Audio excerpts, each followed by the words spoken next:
blasting the Stone Cold song again. Again, this is obviously not Stone Cold Steve Austin, but it was in the QU, so I figured, what in the world? We'll go ahead and go live with it.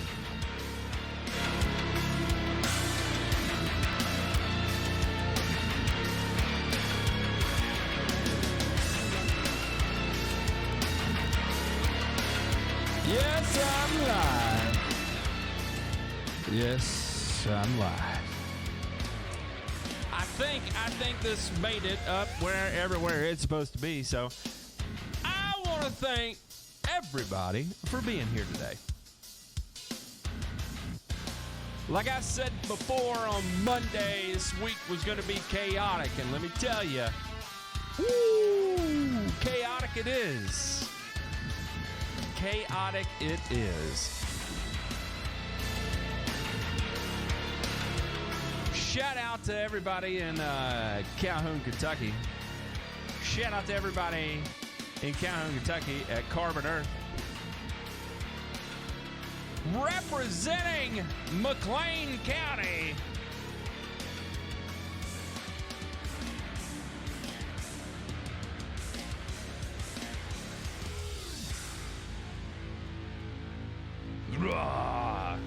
Yeah, this kind of sounds like what was the guy's name? Gale from Pit Viper or anything? Rest in peace, good sir. I can't remember his name. I said Pit Viper.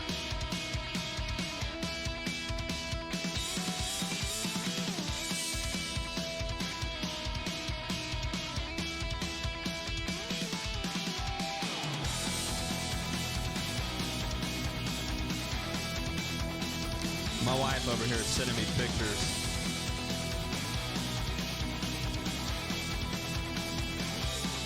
When was this? This was at the Knoxville Japanese Festival.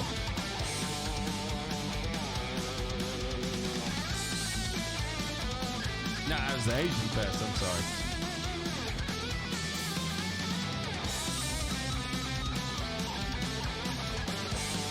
And so I've been talking about the freight situation here, and I pulled some strings, and I don't know if I'm even supposed to talk about this on air, but I really don't care.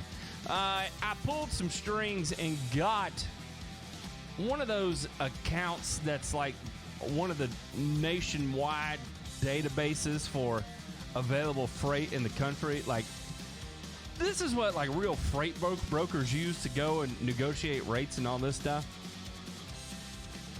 I have no reason to have access to this, but I certainly couldn't afford it. This is like, I don't know, tens of thousands of dollars a month to have one of these accounts. I've got one somehow. Shout out to Jeff Jones for getting me hooked up on this. He has a customer, one of his lawn care customers. He's a lawn care guy out there spreading fertilizer, spraying weeds, making the world more beautiful one day in the lawn. He has a client who is like a software provider for freight brokers out there. So, man, they got me a login, and boy, you talk about some information here. I can tell when I'm getting a good deal. I can tell when I'm getting a bad deal. And I've got to say, I've actually been getting very fair prices for everything. And the hard part is, man, when you're looking at the Southeast in terms of freight right now, it's just unreal. You know, we'll give you everywhere. Oregon, California, parts of New Mexico, Utah, Idaho, Colorado, Kansas, Nebraska, Minnesota, Wisconsin, Southeast Iowa, Illinois, Indiana, Ohio, Michigan, Pennsylvania, Connecticut, New Jersey, Delaware, Virginia, North Carolina, South Carolina, Georgia, Tennessee, parts of South Central Florida, Arkansas, Mississippi, Louisiana, Texas, Oklahoma. Record freight! Record freight. I'll give you an example right here in my area, in Calhoun, Kentucky. There are 2,309 available loads right now. There are only 211 available trucks. The demand to supply side is so off kilter right now, it's insane. I feel bad for everybody out there that relies on moving material as part of their business because, boy, it is tough. But I tell you who I don't feel bad for. Those are the truck drivers. Kudos to you, gentlemen. Y'all are killing it this week, as you so deserve. Jacob, you did not hear Maine because nobody's going to Maine right now. Let me look. Actually, it's loose capacity, but roughly 600 loads available to 150 trucks. It ain't great.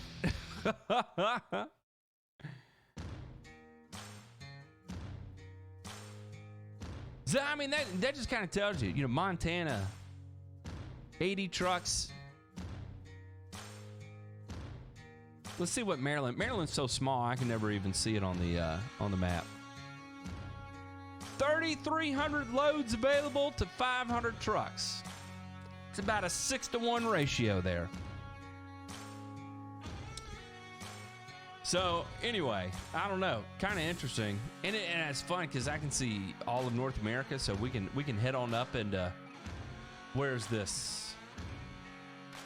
What is the area of? I guess this is all part of Quebec right here. Quebec, as I called it. Quebec. No trucks available there. Few loads. Frank said, I am a truck driver and driving from Massachusetts, New Jersey every day, Monday through Friday. It is not easy. No, sir, it is not. And y'all deserve to get your money when it is time. Go get that money, Frankie. Go get your money. And somebody asked, are these full truckloads or is this partial cross-town kind of job? These are all full truckloads. And I'm only looking at vans right now. You can look at flatbed availability or reefers, which are the refrigerated trucks. And I'll apply a filter for flatbeds right now. Oh, it's even tighter. Oh, it looks terrible. The map is all in red. No good.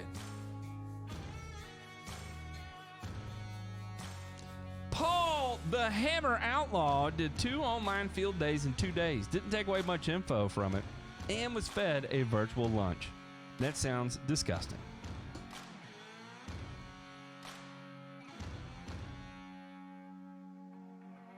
Yeah, reefers are refrigerated trucks. When you're transporting food or sensitive items. Although I know you're out there in California and reefer has a different meaning to you. And even though this is the green industry, we ain't talking that kind of reefer yet. Can you find a vendor in the Kansas City region, please? Yeah, let's see. How far are you from St. Louis? You can't be that far. There's a guy in St. Louis. He'd probably hook you up with some. Joey Woodbury. Now, South PA, I would like to hook up a distributor over there. That would be a good place. And this isn't all my freight available. I'm talking about freight across the country, all kinds of different stuff. I'm talking about people that are trying to transport tissue, people that are trying to transport meat, people that are trying to transport whatever the case may be. Oranges, whatever people truck all over the road. Reefer madness!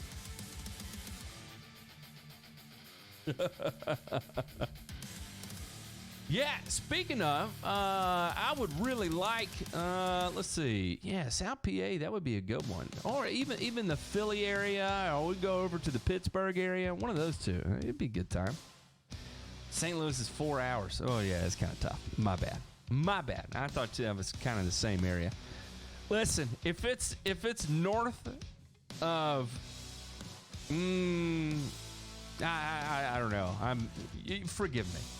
I am extremely geographically uneducated. I'm not very well traveled.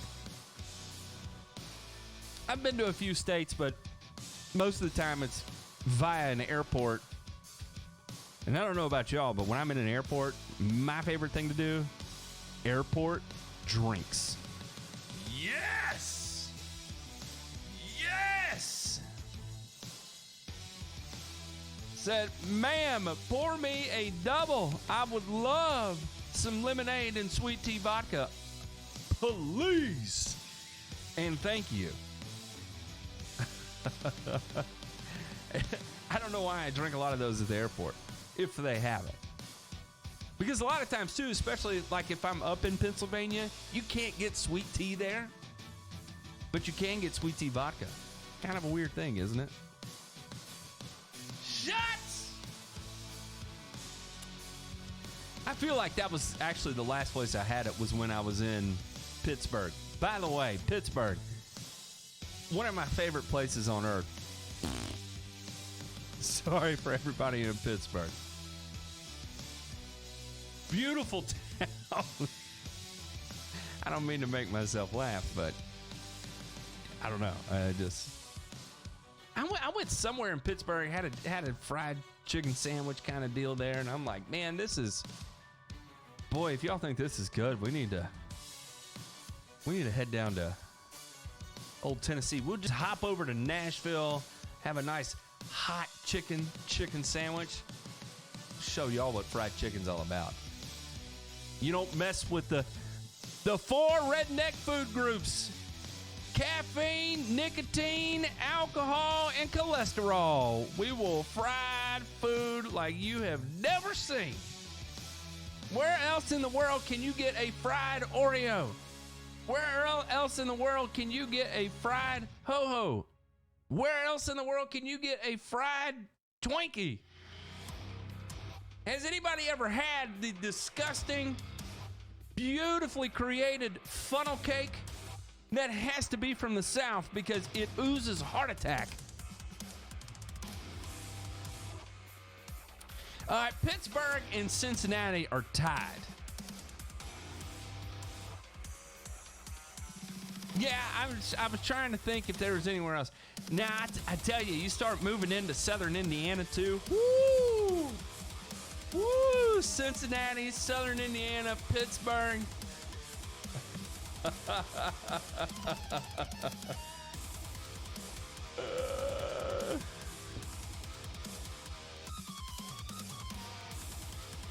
right.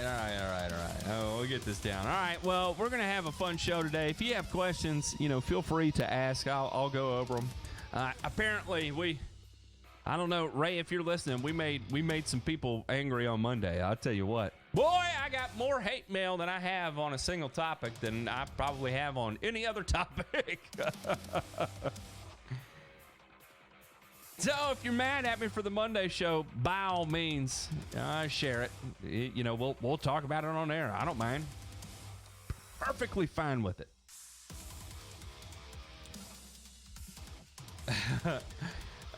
John Falcon here said you should dress up as a pilot and head to the airport bar and talk about how nervous you are to fly. That would be a good time.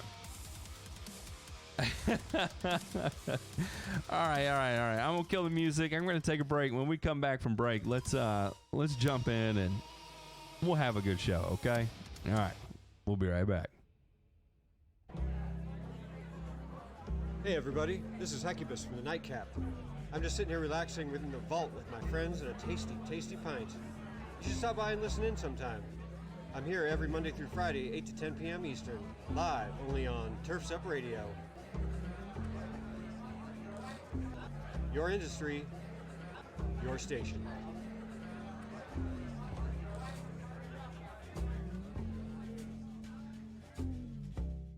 Every Wednesday night. Uh-oh, guess what day it is?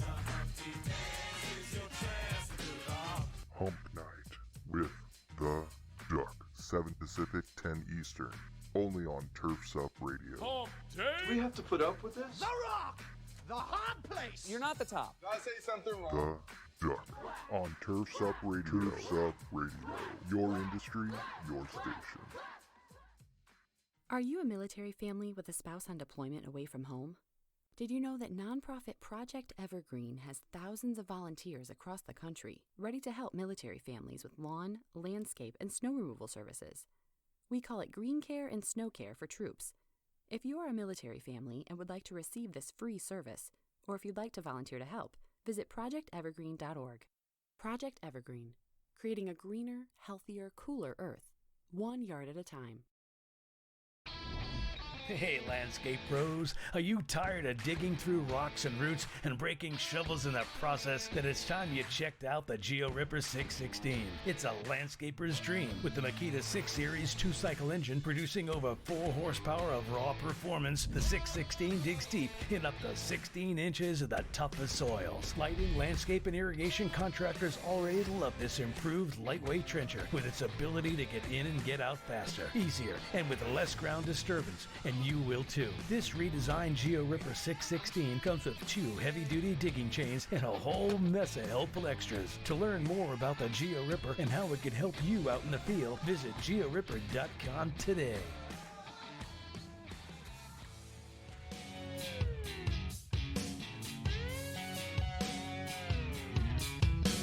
Yeah! Get down! Huh! Ha! Wah! Yeah! We need a little Axl Rose to come in on this guitar lick.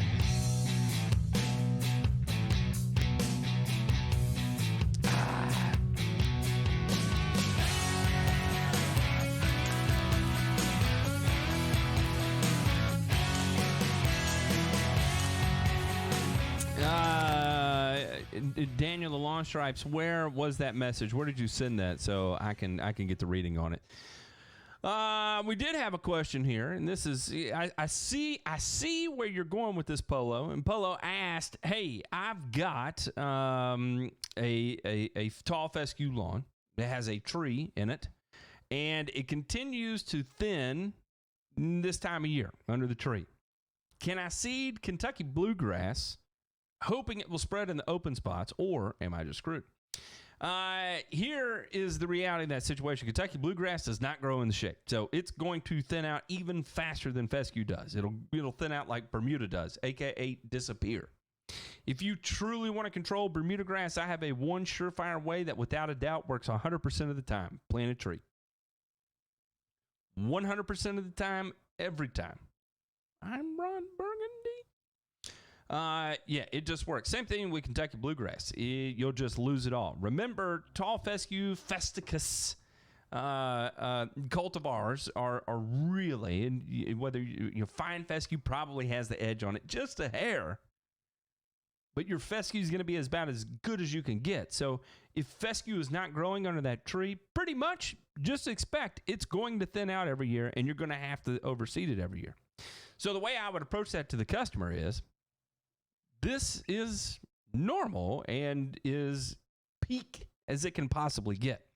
It's kind of an uncomfortable conversation because a lot of times I had to have that conversation. How many times I got called out to a property and they're like, "Well, you think you're an expert. Well, I've got a problem for you. Let's take a look at this right here. You see that grass right there? Every year, this time of year, dies out. How are you going to stop it from doing it?" I say, easy. I'm not. It's not possible. It goes against the genetic limit of the plant. Remember, how do plants exist, thrive, function, live? Through photosynthesis, where they take energy, they take sunlight and carbon dioxide and convert it into energy for the plant. Sunlight plus CO2 equals carbohydrates. So if you take away one of those two essential things, then of course you got to have water in there involved too, right? If you take away one of those two things, you're really losing out on a lot, because that's the most bare necessity.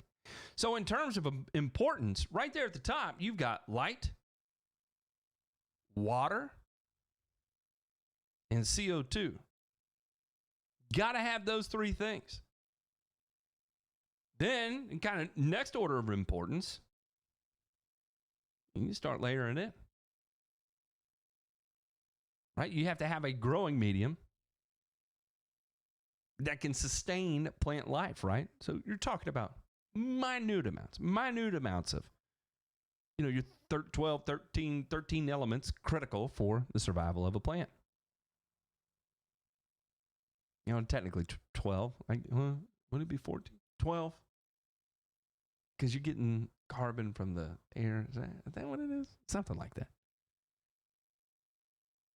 So you've got those two pieces. If you don't have this, you'll never get to have this. You'll never get to have grass. Like, this is immediate plant failure. When you're sacrificing light, you're taking away the very potential for the plant to exist. Dunzo.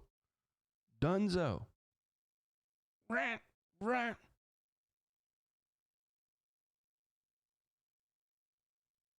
Let's see, what else here? I've got some questions coming in here.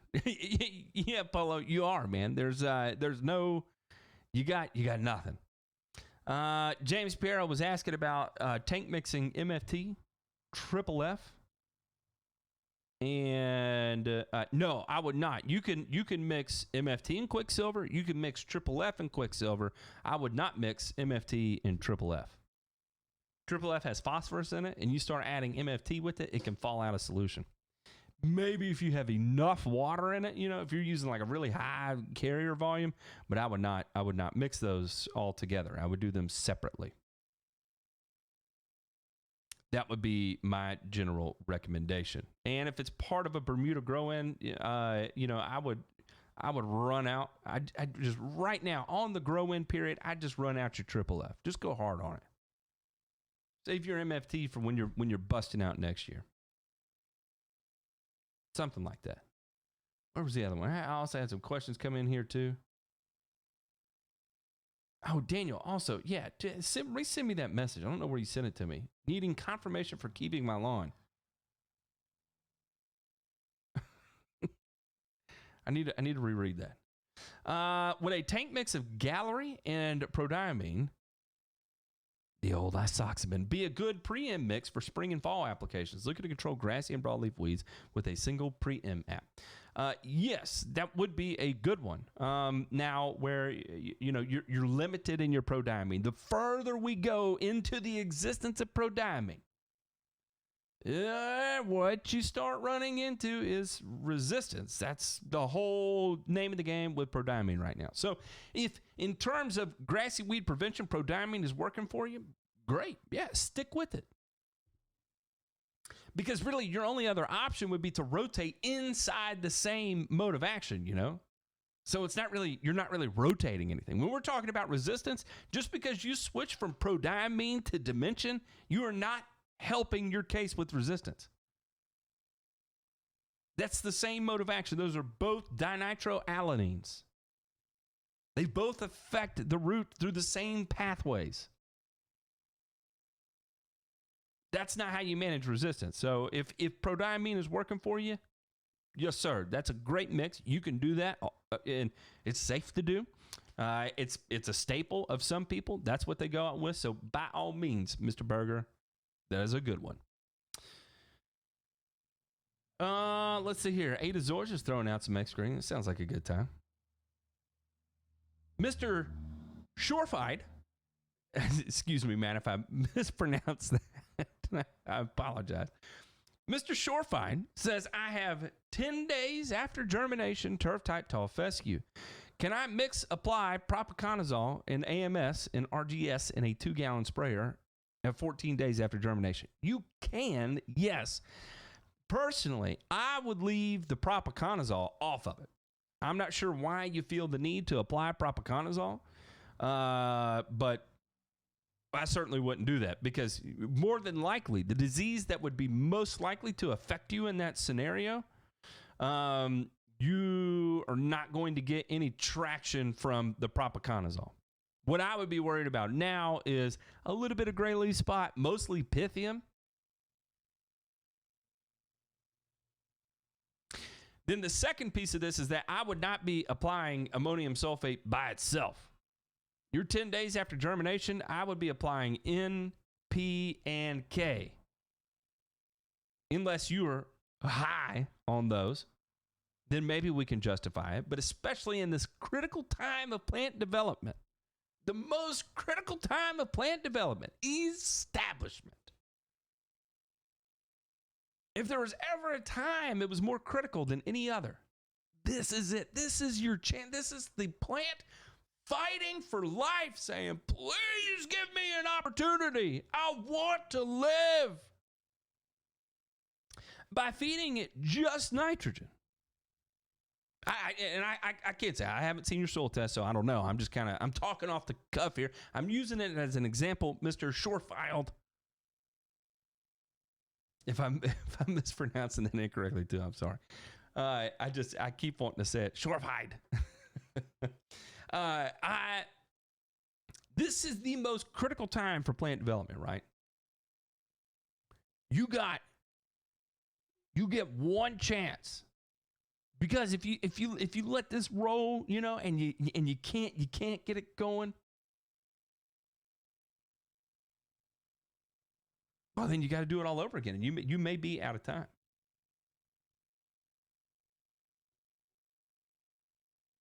Oh boy, the plant is calling. Hang on one second. I got to throw on some tunes real quick. Let me find out what's going on, and I will be right back.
Well, I'm back. Phew, that always makes me nervous. I don't normally get calls from the plant, so when I get a call from the plant, that's a bad deal. But I was lucky it wasn't anything bad. It was actually, that was a good thing. Trucks are showing up to pick up material, so yay! So what I was talking about there was when it comes to this critical time, yes, you can. Yeah. I'm playing I have a paid subscription to Soundstripe, and I was playing a tune off Soundstripe. So when you're talking about this critical time of seed development, that's when you do not want to make the plant work harder than it has to.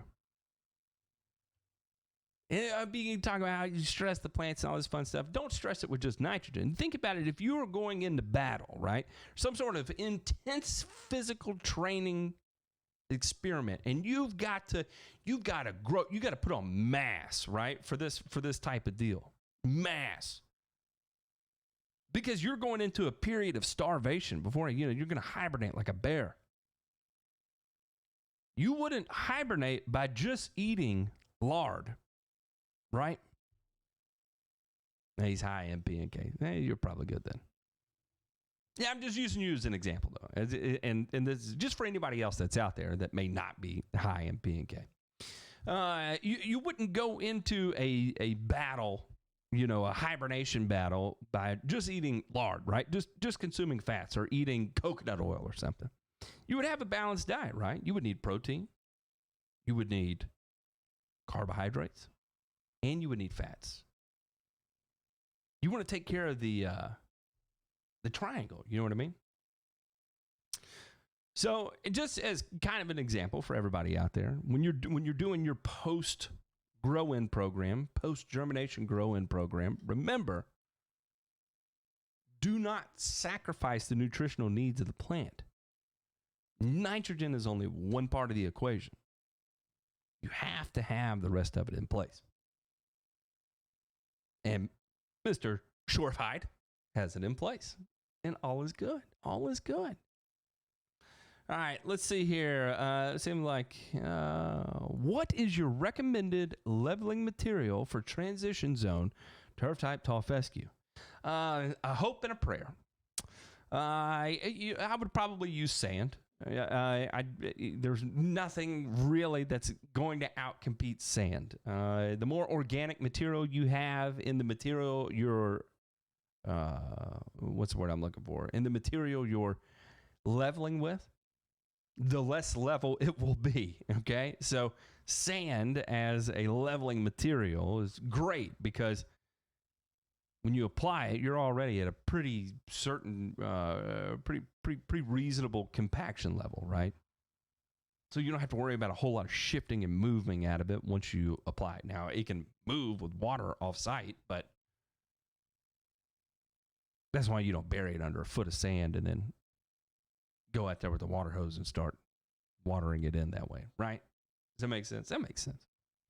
So personally, I would use sand. If you're trying to get a little more, you can incorporate organic matter in that, say at like 5%, 10%, and give it a little structure, a little tackiness, improve water retention is kind of one of the things you get with it. But you have to understand, you lose, 5% of perfection. You lose 10% of the potential perfection that comes from it. All right, real quick, I actually do have to take a commercial break. When we come back, I've still got a couple more questions in here, so I'll answer some more questions before we start getting into some other stuff. Daniel, I'm Willie Nelson. Hi, Willie Nelson. Hey, Green Industry Pros, are you new to Turfs Up Radio and want to learn more? Then plug in your earphones and keep listening because Turfs Up Radio invites you to listen while you work. Our 24/7 live radio platform keeps you up to date, bringing you new tips and interviews from pros like you who want to elevate and educate the green industry. Can't make it to industry shows or events? Don't worry, Turfs Up Radio will be there bringing you live coverage, getting you in on the action. So keep listening to Turfs Up Radio. Your industry, your station. Hey, Turfs Up Radio fans, do you know what time it is? That's right, it's time for Turfs Up Radio. Now you can catch us streaming live 24/7 with pro talk, pro tips, and pro interviews. Simply visit turfsupradio.com. Hey everybody, it's Brooke Ford, host of the Green Veteran here on Turfs Up Radio. Be sure to check me out every Saturday morning at 11 a.m. Eastern. You're going to hear some great one-on-one interviews with green industry professionals. We're going to talk about best business practices, highlight innovative products, and also provide some insight into some new emerging technologies in the field. That's the Green Veteran, airing each Saturday at 11 a.m. Eastern. And remember, Turfs Up Radio, your industry, your station. Hey, Green Industry Pros, Turfs Up Radio is celebrating what a great first year we had and wants to give you $100 just for being involved. That's right. All you have to do is visit turfsupradio.com/shout out for 100 and follow a few easy steps. When you hear your name live on the radio, we're going to send you a crisp $100 bill. So be sure to visit turfsupradio.com/shout out for 100 to claim your cash. And remember, Turfs Up Radio, your industry, your station.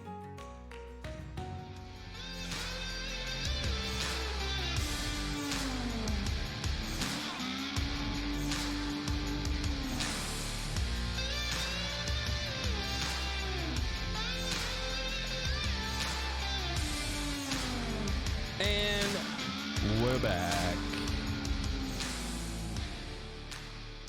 All right. Here's one of the gigs. What was this question here? This was a good one. My backyard seeded in spring. Learned a lesson there, said Mr. Hagson. Cool season grass. If I kill off the crabgrass and reseed heavy, do I have to physically remove the dead crabgrass, or can I leave it and aerate? You can definitely leave it. Somebody else also is how important is aerating at the time of seeding? It's not. You don't have to do that. Seed will germinate in a wet paper towel. You do not aerate a wet paper towel. I think everybody has done that experiment when they're in school at some point. You put your seed in the window in a wet paper towel, and you come back and you look, and boy, it's dropping a root. It's praying for nutrients. So you can do that. You can do the same thing. The only thing you're doing by that is you're attempting to provide a seed bed, really, or you're actually physically aerating, and since you're removing plant material by doing it, you're replacing it with new seed.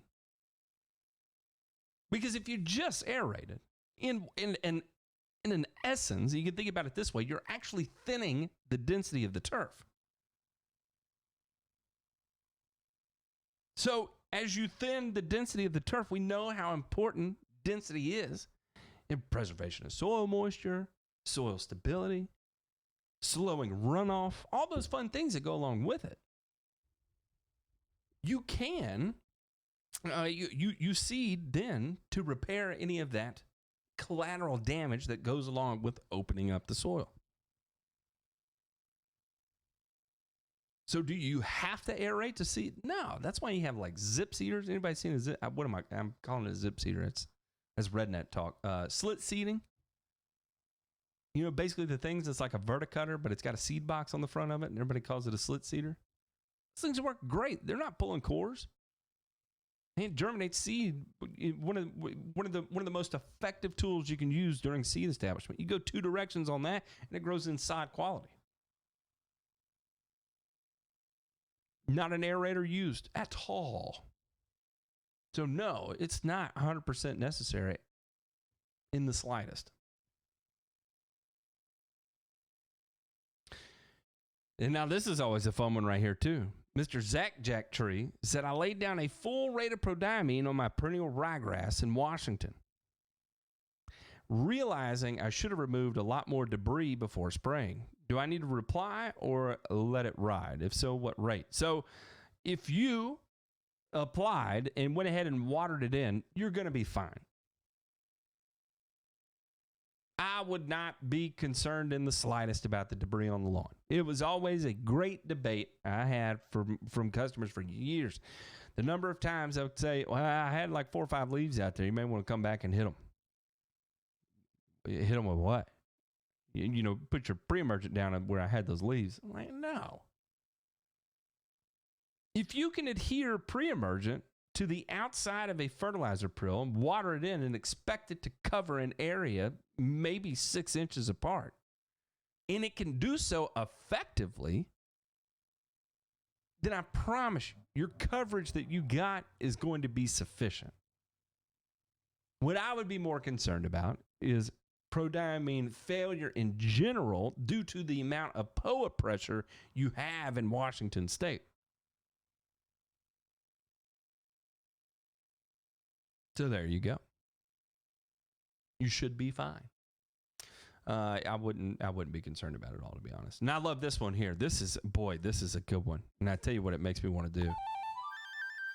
This is for you, lawn care monster.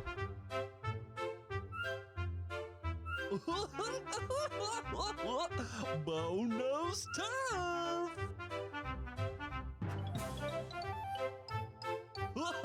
Hi, I'm Bone. I'm gonna give you a bunch of accurate turf facts today because Bone knows turf. And this is a fun one.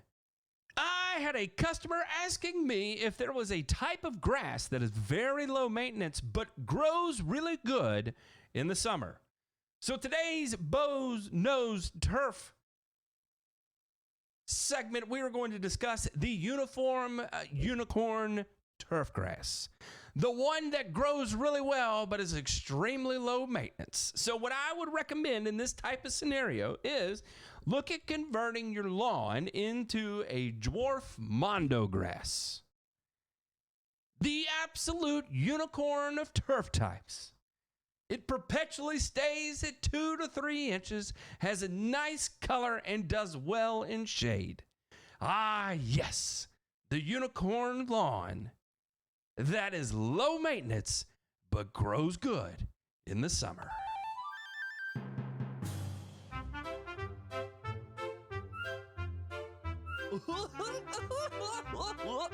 Bonus turf.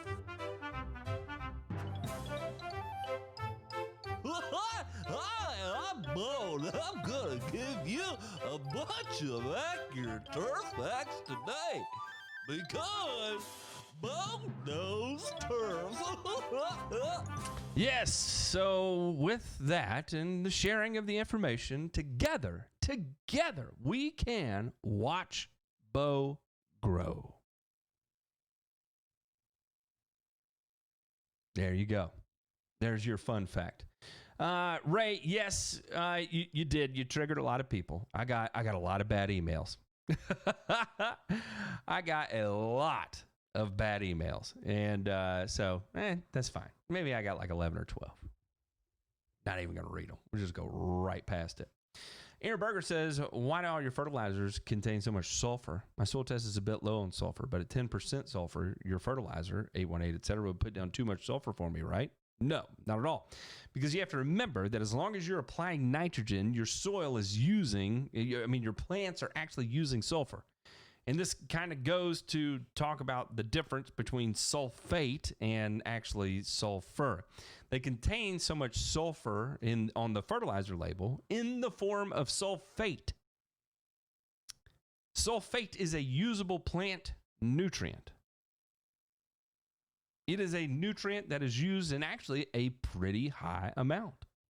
In a single season, your plants, if you run 4 pounds of nitrogen, your plants are going to use somewhere around 9 parts per million of sulfur. Our fertilizers contain sulfur because they contain sulfate of potash. Potassium sulfate is a 0050 that has a certain amount of, let's see, what is sulfate? I think a 17, a 0050 17 sulfur. It is not elemental sulfur. It is not the sulfur you apply to move your pH. That product, elemental sulfur, converts into sulfuric acid. Sulfate is used by the plant as SO4 sulfate. It does not convert into sulfuric acid. So no, Mr. Berger, that is not. That's about a year's worth of sulfur that you have in your soil. There we go. How about that? Kind of easy enough. When slit seeding, is it okay to broadcast the seeds or better to let the seeder drop them into the grooves? Either or. Water will work it in there. No real problem. Matt, surefide. Or should I just throw some Carbon X? Nah, you're good with your plan. I think it's perfectly fine. Ray said Mondo is not low maintenance. Yeah, well, listen, you can't tell everybody. You lead them to the unicorn and let them spend the tens of thousands of dollars to get it in their lawn, only to find out it was not everything they wanted it to be. And like I said, so if anybody goes back and listens to the show on Monday, and one of the things we were talking about the great debate of humic acid and nutrient availability. And Deet Denny, I think that's a little play on Pete Denny. Can you still apply humic acid during seeding if your phosphorus source is applied as a granular? It doesn't matter because that's not, you're kind of missing the whole point. It doesn't matter if it comes in a granular form or did you know that most of the time in liquid forms it starts as a dry material that you dissolve in water? So it doesn't matter if it's in a granular form or a liquid form. The same reaction occurs because eventually, as it gets rained on, that granular material turns into a liquid. And then you've got your humic material, and then you've got your now liquid phosphorus source. And what happens then? Remember, all granular fertilizers, the whole premise of when you apply a granular fertilizer is that when it gets watered in, it dissolves in water.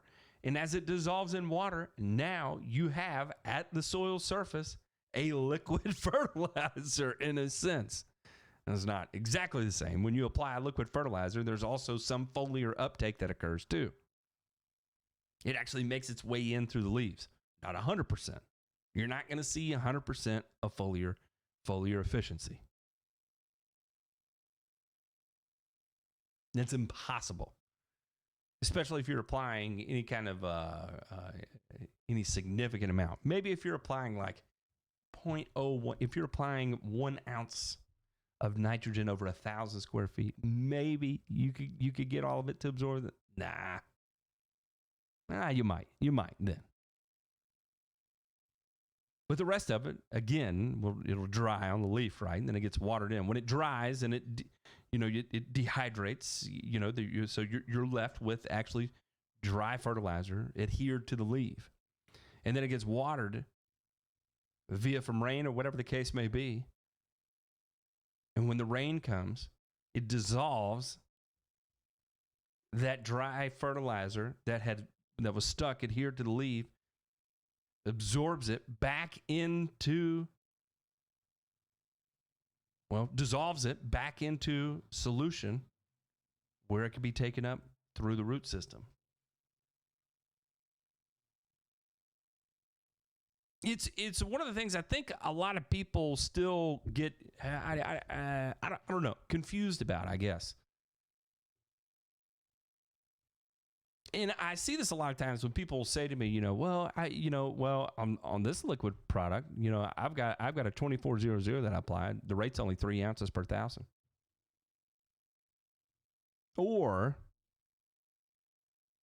And they'll say, well, it's so much cheaper because this says only 3 ounces per 1,000. But if I apply this granular and I apply it at 3 pounds per 1,000, that's going to cost me $1 per 1,000. And this one's only going to cost me 25 cents per 1,000. But if you go in and you actually realize how much material you're applying, if you're applying 3 ounces per 1,000, you're applying 1 gallon over an acre. And let's say you have 1 pound of fertilizer dissolved in that 1 gallon. You're applying 1 pound over an acre. Versus in the dry sense, you would be applying 3 pounds per 1,000 square feet. You're applying 3 pounds over 1,000 square feet. So not only are you're applying 3 times 43.5 times more material in a single granular application than you would be in a liquid application. It's not to say that's better or that's by any stretch or means of the imagination. That's not what I'm saying at all.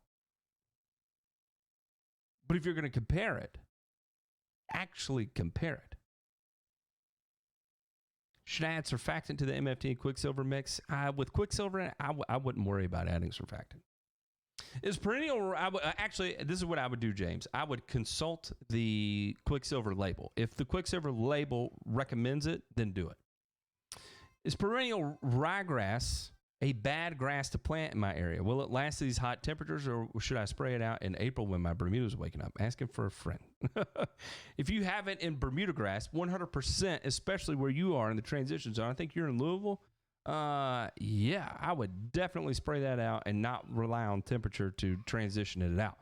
Because what happens is, as the heat really starts ramping up to transition out that ryegrass, that's when the allelopathic tendencies of perennial ryegrass start to shine.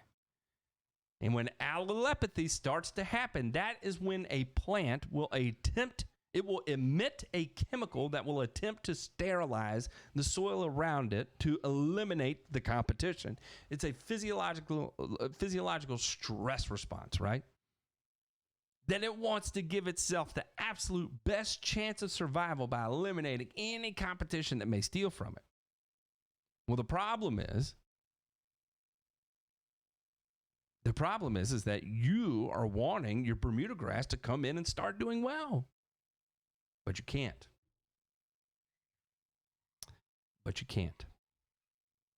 Because your ryegrass will not let you. All right, real quick, I got to take a break. When we come back, let's see what else kind of trouble we can get into.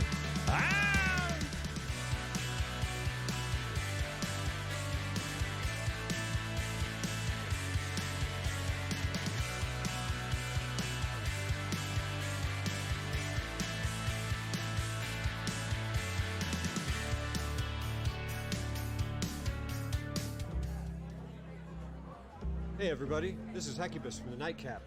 I'm just sitting here relaxing within the vault with my friends and a tasty, tasty pint. You should stop by and listen in sometime.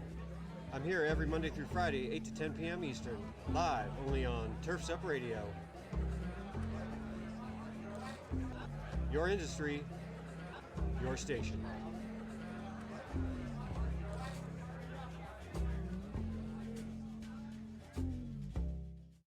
Every Wednesday night. Uh-oh, guess what day it is? Hump Night with the Duck. 7 Pacific, 10 Eastern. Only on Turf's Up Radio. Hump Do day? we have to put up with this? The Rock! The hard place! You're not the top. Did I say something wrong? The Duck. On Turf's Up Radio. Turf's Up Radio. Your industry, your station. Are you a military family with a spouse on deployment away from home? Did you know that nonprofit Project Evergreen has thousands of volunteers across the country ready to help military families with lawn, landscape, and snow removal services? We call it green care and snow care for troops. If you are a military family and would like to receive this free service, or if you'd like to volunteer to help, visit projectevergreen.org. Project Evergreen, creating a greener, healthier, cooler Earth, 1 yard at a time. Hey, landscape pros, are you tired of digging through rocks and roots and breaking shovels in the process? Then it's time you checked out the Geo Ripper 616. It's a landscaper's dream with the Makita 6 Series 2-cycle engine producing over 4 horsepower of raw performance. The 616 digs deep in up to 16 inches of the toughest soils. Lighting, landscape, and irrigation contractors already love this improved lightweight trencher with its ability to get in and get out faster, easier, and with less ground disturbance. And you will too. This redesigned Geo Ripper 616 comes with 2 heavy-duty digging chains and a whole mess of helpful extras. To learn more about the Geo Ripper and how it can help you out in the field, visit georipper.com today. Hey, Turf's Up Radio fans, do you know what time it is? That's right, it's time for Turf's Up Radio. Now you can catch us streaming live 24/7 with pro talk, pro tips, and pro interviews. Simply visit turfsupradio.com. Turn existing irrigation systems into organic fertilizing, safe pest repelling machines with the Pro Products Green Feeder System. Irrigation contractors are leaving less money on the table and increasing profits with this easy to install, easy to maintain, unlimited recurring revenue opportunity. Call 800-285-9176, 800-285-9176, and mention Turf's Up Radio for an exclusive offer, or visit proproducts.com to learn more. Oh.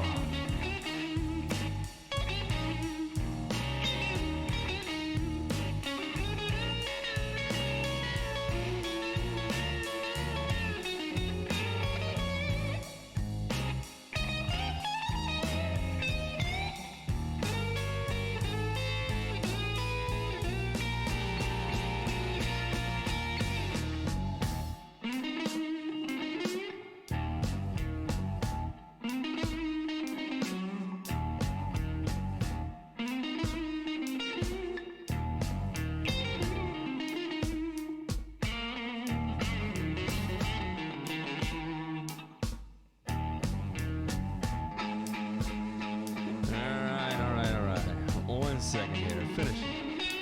Finishing up.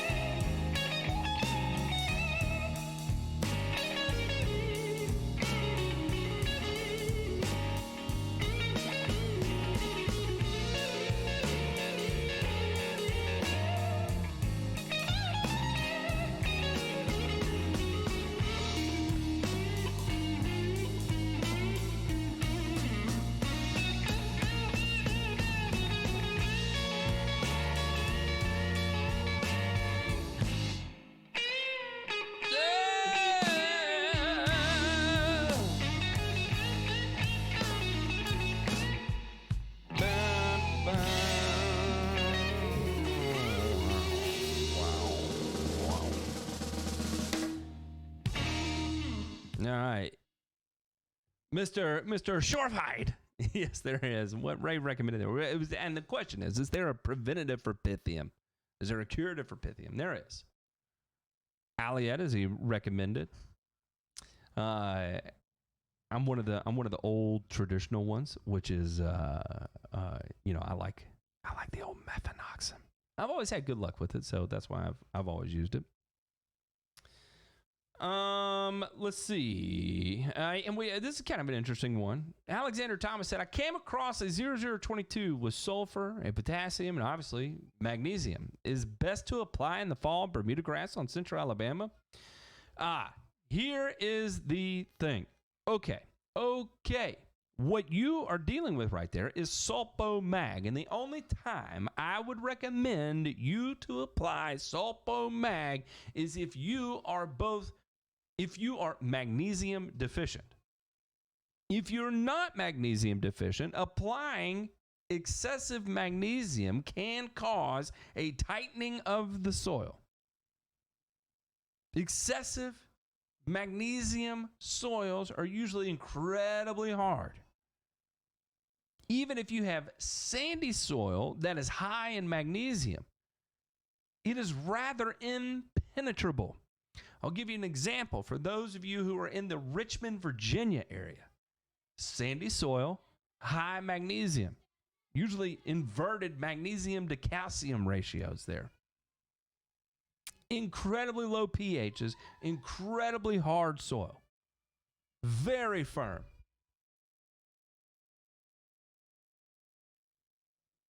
Now, if you need potassium, and here's the thing, that why this is being recommended to you, Alexander, is because so many people say you need, warm season grass, you got to apply potassium in the fall. And here's the thing, that's not true. It is not true. It's an old wives' tale. Your plants need potassium as long as they're growing. The only thing you're doing by applying just potassium in the fall is just building the bank in your soil. You're not doing anything that physically affects the plant. Because the reason why is especially if you've cut off your nitrogen that you're applying now, and you're just going to apply a 0022, guess how much of that's going to make it into the plant? Almost none of it. It will just accumulate in the soil. Because the potassium, when you apply it, is not going to make it into the plant unless nitrogen is there to lead it into the plant. It is the application of nitrogen that allows for the uptake of all other nutrients. So if there is no nitrogen in your soil, you're not going to take up any phosphorus. You're not going to take up any potassium. You're not going to take up any micronutrients. Nothing. Nitrogen is what dictates the uptake of everything else. You can try and force things in by using like a liquid and force it in through the leaves. But how much are you actually going to be able to make it in, to force it into the leaf? So while you can make a fall application, what would be better is incorporating it into your program while the grass is actively growing. Not after it suspends growth and then going out with a bunch of potassium thinking it's going to do anything for you. It's not. And depending on your soil structure, you have a very significant opportunity there for you to lose all of that potassium that you apply. That is a soluble material. As it dissolves and has all winter to sit there up until May of next year to sit there, that's a long time it has to stay stable in that soil and not leach or run off. Well, when you're dealing with a soluble material like that, what's the biggest risk to using those? To using any fertilizer? It doesn't matter whether it's nitrogen, phosphorus, potassium, or iron sulfate. The biggest risk to all of them is that when they go into solution with rainwater, irrigation water, they can move off site. So I would not recommend doing that unless you have applied no potassium to date. And if you haven't applied any potassium this year, then, well, you better get on it. And I would probably put down a little nitrogen with it as well to make sure it's actually getting into the plant. That would be my recommendation. Deet said applying phosphorus separately kept it from being inhibited. No, because if it's in a soluble form and you add humic to it, that's when it becomes insoluble.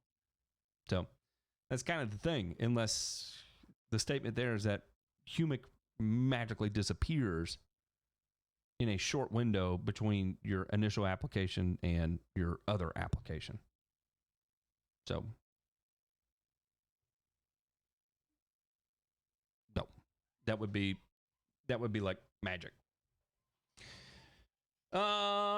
You're very welcome, Alex. You're very welcome. And see, Alex, I'm not picking on you at all. Here's the thing. When I get asked about these fall potassium applications, I've noticed in the last couple of shows I get asked about it. And so it tells me we're moving into that time of year where it's the old wives' tale is being recommended again. It's being perpetuated. So it's what I want you to understand is what actually is taking place on a scientific level by doing that. Can you do that? Yes. Are you going to hurt anything by doing that? No. Are you maximizing your dollar spent by doing that? Absolutely not.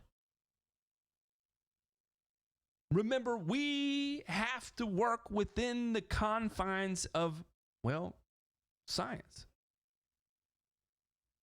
That's the beautiful thing. With exposure to in a simple industry like lawn care and turf grass,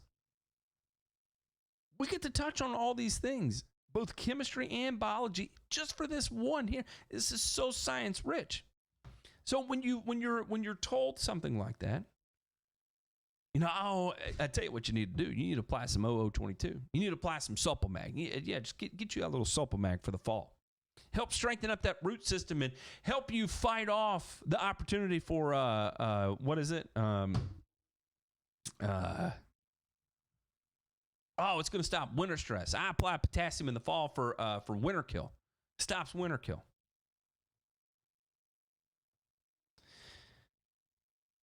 When a lot of those are conducted, the way that's conducted, you're not going out with the straight 0022 or a straight 0050 or a straight 0062.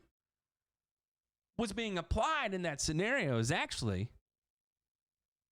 nitrogen with adequate potassium. So normally, where a nitrogen and potassium application would look like a 2 parts nitrogen to 1 part potassium.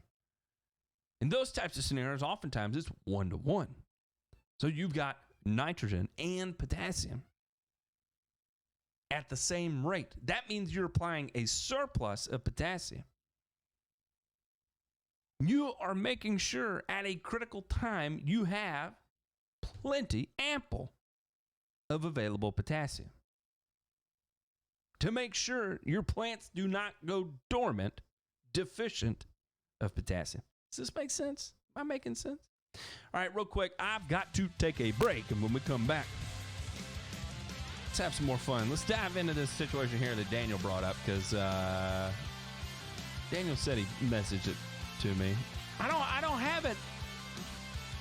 Maybe you tagged me in it. I'll find it. We'll talk about it just after the break.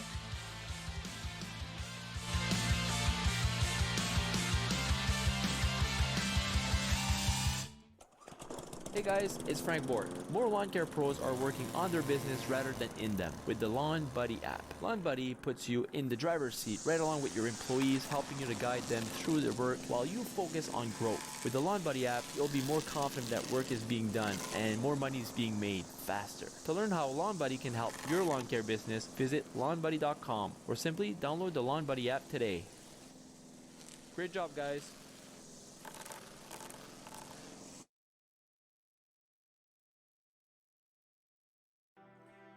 Hey everybody, it's Brooke Ford, host of the Green Veteran here on Turfs Up Radio. Be sure to check me out every Saturday morning at 11 a.m. Eastern. You're going to hear some great one-on-one interviews with green industry professionals. We're going to talk about best business practices, highlight innovative products, and also provide some insight into some new emerging technologies in the field. That's the Green Veteran, airing each Saturday at 11 a.m. Eastern. And remember, Turfs Up Radio, your industry, your station. Hey, Green Industry Pros, Turfs Up Radio is celebrating what a great first year we had and wants to give you $100 just for being involved. That's right. All you have to do is visit turfsupradio.com/shout out for 100 and follow a few easy steps. When you hear your name live on the radio, we're going to send you a crisp $100 bill. So be sure to visit turfsupradio.com/shout out for 100 to claim your cash. And remember, Turfs Up Radio, your industry, your station. Every Wednesday night. Uh-oh, guess what day it is? Hump Night with The Duck. 7 Pacific, 10 Eastern. Only on Turfs Up Radio. Hump day? We have to put up with this? The Rock! The hard place! You're not the top. Did I say something wrong? The Duck. On Turfs Up Radio. Turfs Up Radio. Your industry, your station.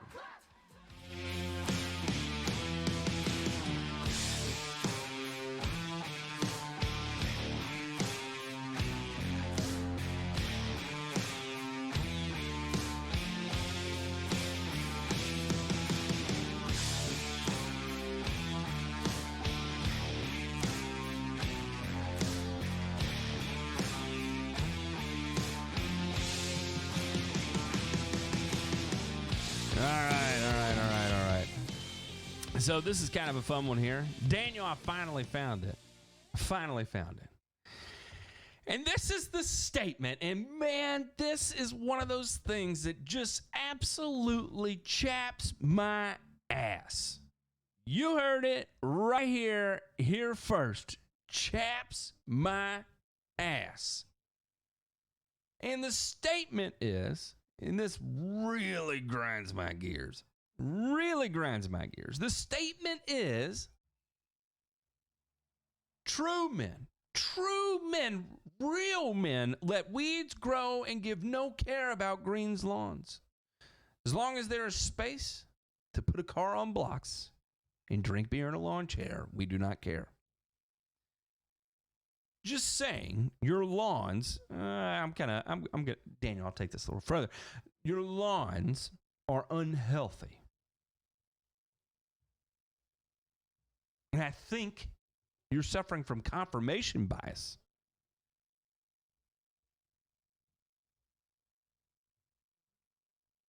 Boy, the more I read that, I mean, actually, my heart's starting to race here.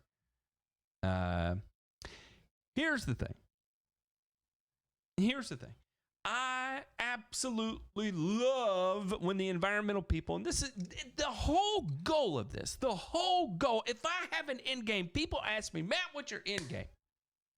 You got the fertilizer company, you get on the radio, you scream at people, you do the YouTube thing. What is your end game? My end game, my end of the road ultimate achievement, if I could do one thing with my life alone that lasted, if I could be the person that could shine light on the positives that come with the green industry from an environmental perspective, to give you the tools necessary to defend yourself against the extremists when they come to you and tell you your nice lawn is a problem. Because the reality of the situation is this. Remember, the whole key to using plants is part of a carbon sequestration management program. The problem with trees is that after a certain point, they're not really actively growing anymore. They are, but not at the rate that they were when they were 2, 3, 4 years old, right? Then they're growing a foot a day. They're really cranking out. That's a lot of light energy they're having to use to convert that into food to continue their growing process, right?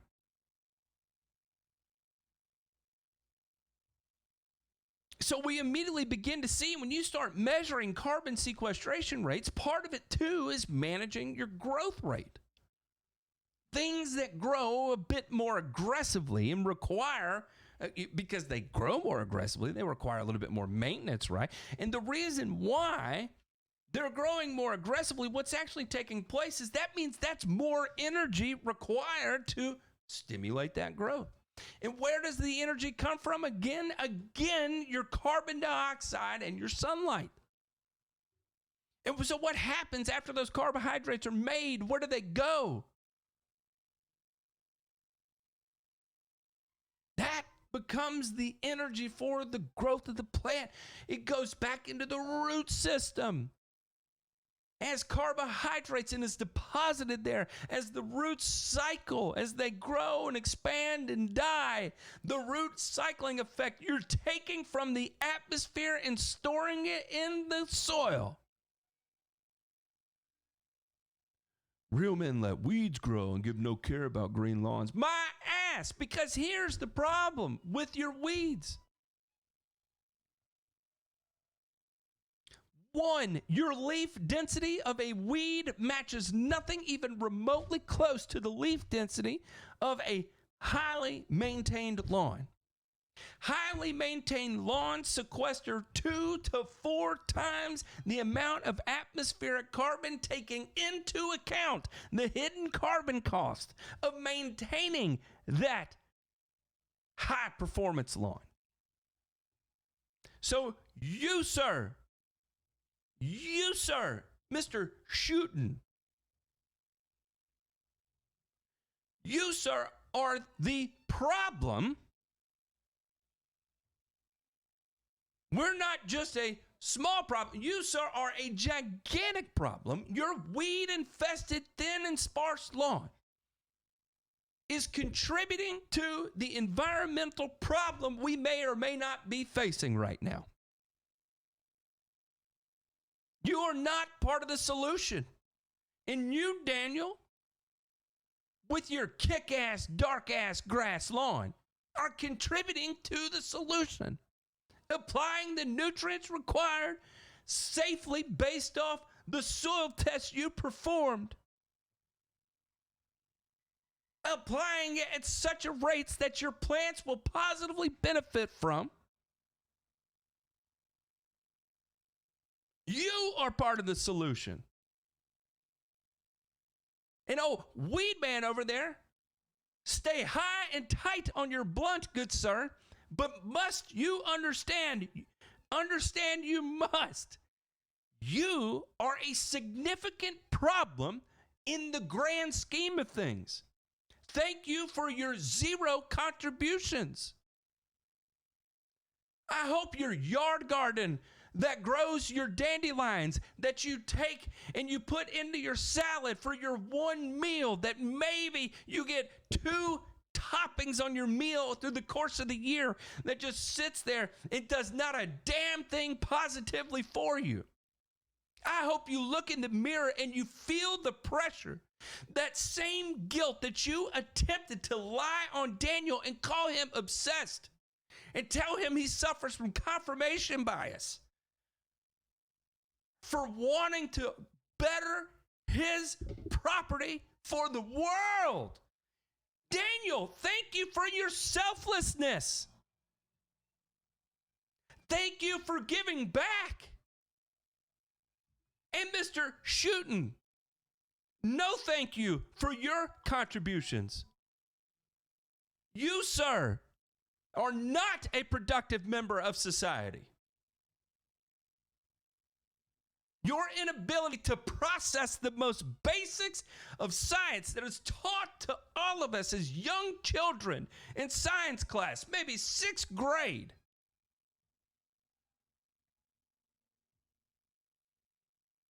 To not be able to deduce and use logic to come to the conclusions of the simplest of things.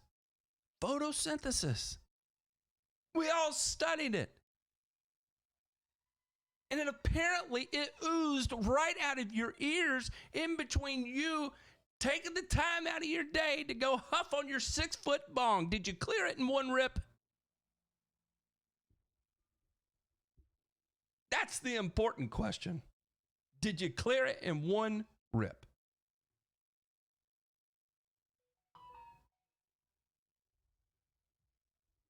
Because you, sir, are a problem.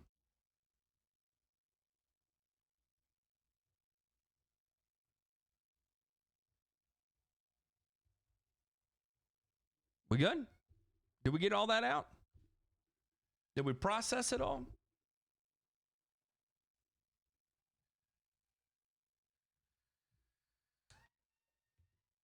Is that it? Okay. I'm not going anywhere. I'm just throwing a little background music to act as a buffer between what I just went through to where I'm going next. I need something to turn the moods. Golly. Tell you what, these people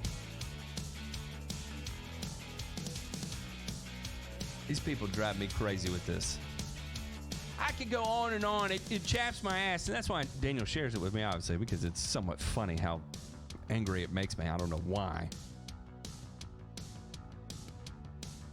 It just absolutely drives me bonkers. That immediately, when you don't know where to go in the course of the conversation, when you have so much wee-wee envy that when you look at another man's lawn, you feel insignificant, so therefore you have to result to the only insult you can come up with, and your immediate insult is, well, clearly you suffer from confirmation bias, thinking that a nice lawn makes you a man. No, sir. No, sir, you did what you're doing is a problem. You're an environmental risk to us all, and you're hurting the children.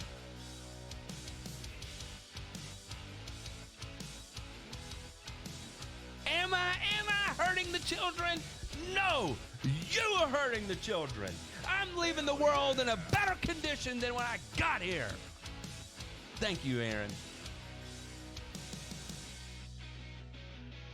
So all of us in the lawn care community, let us all come together. Let us all tell the stories about the positive things we do environmentally.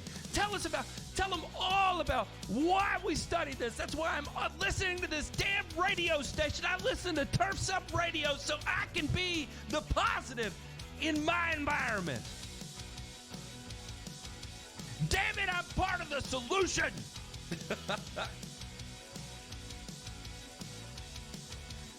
Clowns, man. Listen, there is a reason. There's something special about clowns. There's a reason why I made these shirts and I put a damn clown on it. You know why? Because when they don't know what they're talking about, they do nothing but make clowns of themselves. What it is, Daniel, is he's got pee-pee envy. He's got pee-pee envy. He looks at you and he says, listen, I get it. I know why my wife hates me.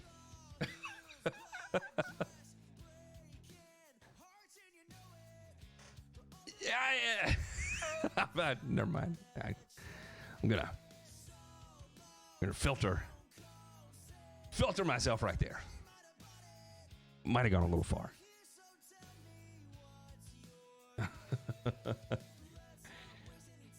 You know, I have a video where I interviewed a guy, and I highly recommend you go back. Thank you, Daniel. I highly recommend you. Although that's funny. Is that what PPE stands for? I practice PPE. I highly recommend you go back and listen to that video. I talk about the death of lawn care. Wait, we missed it. Let me do it again. Hell yeah! Hell yeah! I highly recommend you go back and listen about lawn care banned, and it's about a county in Maryland. Hell yeah! And the last guy left who's standing ground and fighting for his industry up there. And he talks about the evolution of us that practice what we learn in lawn care and the struggle and where we've gone, how far we've grown from where we were to where we are now. The things we do differently, the products we choose, the amounts we run, and the results we get. As this goes along, I'm not saying we stop evolving as an industry. Obviously, evolution is one of the most important pieces of what we do.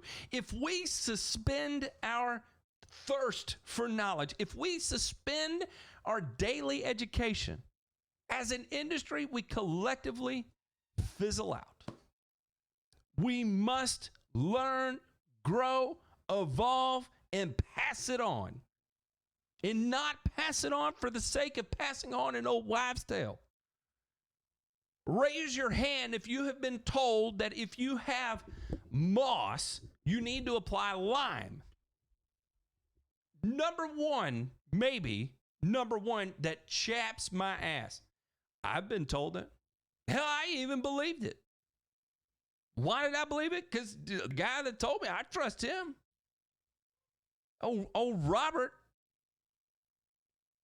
The first person who told me of that, his name was Robert. That's why I said that. I'll never forget. And I believed it. So that's what I thought. That was the story I perpetuated. That was the story I told customers is that, well, what we're going to do, we're going to put a little lime on it and it'll get rid of it, burn it up.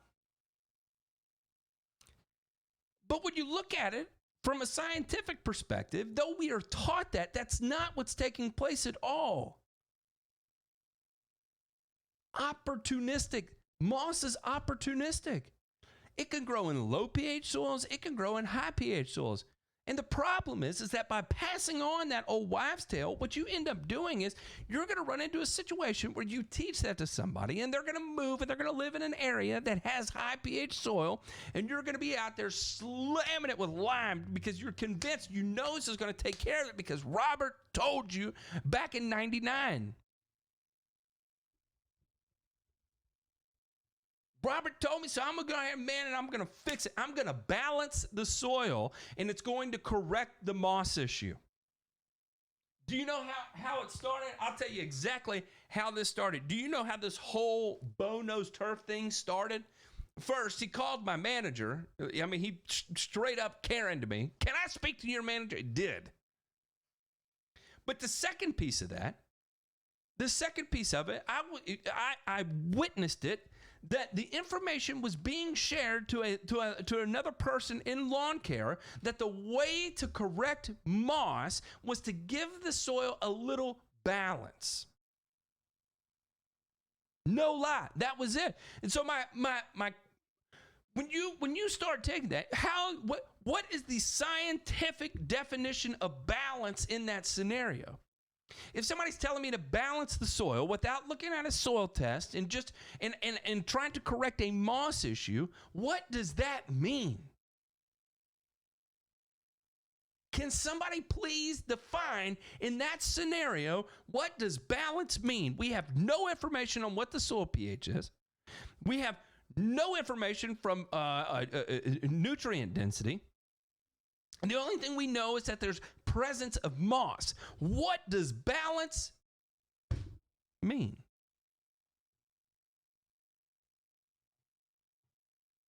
I don't know. I couldn't figure it out. And so when I start asking for more information so we can develop a definition for the word balance in that scenario, it turns out it didn't exist. It just sounded good. And that's how that gets perpetuated and passed down. If we always stay learning, ASL, always be learning. Well, what was that? Whatever. ABL, always be learning. If we stay on a perpetual state of filling our heads seeking information and passing the valid information we learn, that's the tricky part, is passing on valid information. If we do that, together we elevate. And we can tell about the positive things we're doing, but I'll tell you that as the environmental extremists come at our industry, because remember, they cannot go after agriculture. Agriculture is protected because they feed all of us. And they have to deflect the blame somewhere. I get it. If you start taking away the food supply, people start dying. People start dying if you take away their food. So they're not going to pass these down. They're not going to take these rules and regulations and apply it to themselves. What they're going to do is divert it all. Well, actually, no, it's not. Agriculture, we're not doing that. The lawn guys are.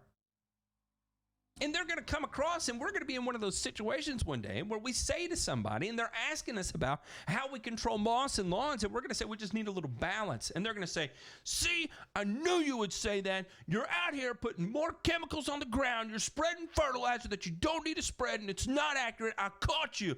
And then I'm going to tell all my friends that I'm going to put it on social media that you don't know what you're talking about because there's no such thing as using fertilizer to get rid of moss. Wow, all of a sudden that turned into a big negative thing really quickly. But imagine if Robert had passed down to me, Matt, listen, here's the situation we're running into with moss. Moss is opportunistic. The best thing we can do from a moss perspective in a long-term scenario is maintain density of turf. Maintain turf density. Well, Robert, I got a shade problem. Then you need to cut down the tree or plant something else to take the space. Because if there is space and moisture for moss to establish, it will establish. And it doesn't matter the soil pH. It doesn't matter the nutrient load of what's growing in the soil. What's most important is that it has the space and moisture. And if those two pieces are met, then hello to moss.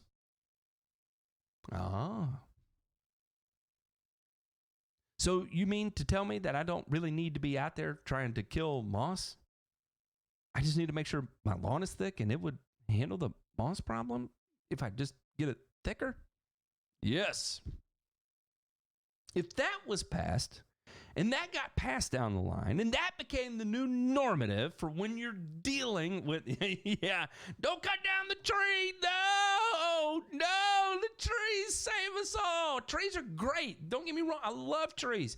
And I feel like most lawns, if you can put a tree on your property, put a tree on there. Have some diversity. Plant diversity is not a bad thing, but neither is your lawn.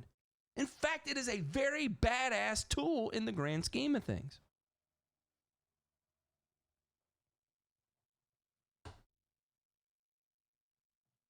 Aldo said, do you think DIYers are over-applying iron? And my initial response to that is yes. And is there a possible consequence to that? Well, kinda. If you are way over applying iron to the point where it starts to accumulate in your soil and it starts to become incredibly high, a couple things can happen. One, excessive iron can block availability of a lot of your other nutrients. Yesterday, we were talking about the interaction between highly reactive materials like phosphorus and the importance of the availability of that when it's most critical. Well, if you have very high iron, you're very seldom, if ever, going to be able to have available phosphorus.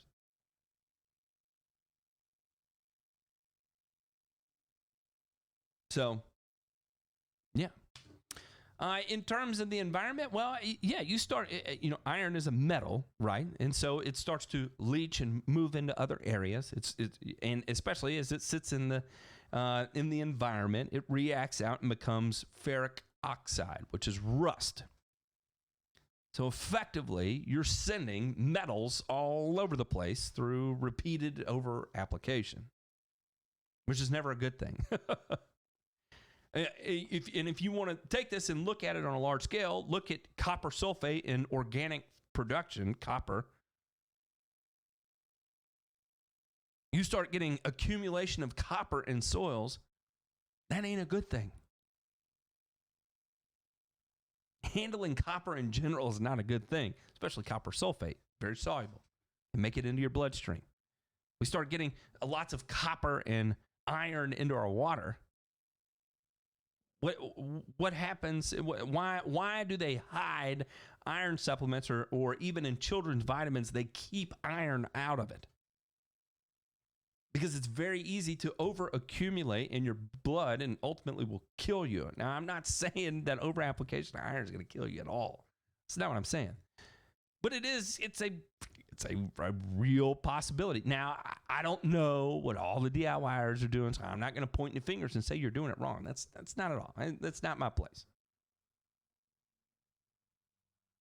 But the rate at which it appears to be applied, to me, looks insane. It looks insane. In fact, it looks to have taken the place in the program of agronomy. I can promise you, when I was in college, I never learned about the requirements of iron superseding having a greater importance than that of N, P, and K. Never had that conversation. I never had the conversation that if you just starve your plants of N, P, and K, you can get all that back through the application of iron. Exactly. Great point. And the Lawn Stripes has it all. You can go to the YouTube. You can type in the Lawn Stripes, and you're going to see a picture. I said a picture. You're going to see a video. Type in ironite on YouTube. Type in ironite. And you can watch the Lawn Stripes video, and it's a very detailed, in-depth video talking about some of the craziness involved with ironite. But it makes my grass more green. Scott stole me. Listen, as a tool in the toolbox, 100%, I'm all for it because it does. It makes things incredibly green.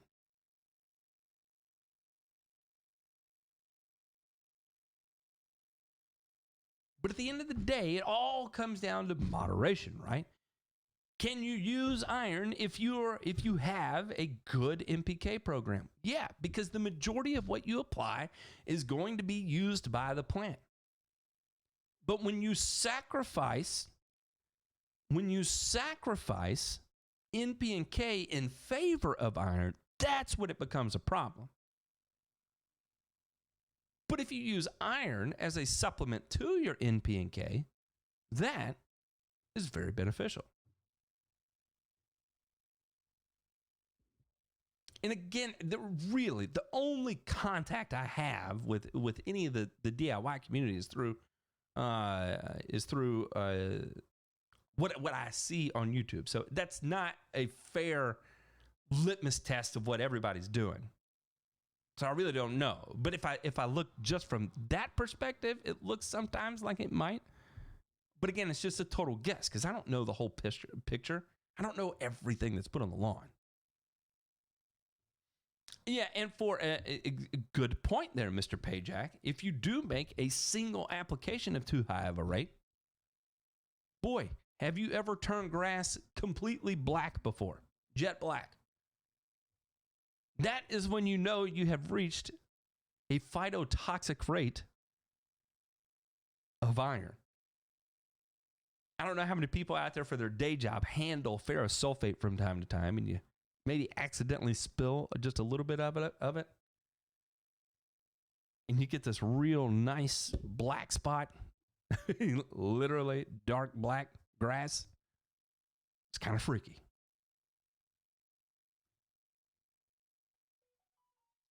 Real quick, I got to take a break. When we come back, let's keep having fun. I'm having fun. What do you say? Let's do it. You're listening to Turfs Up Radio. Your industry. Your station.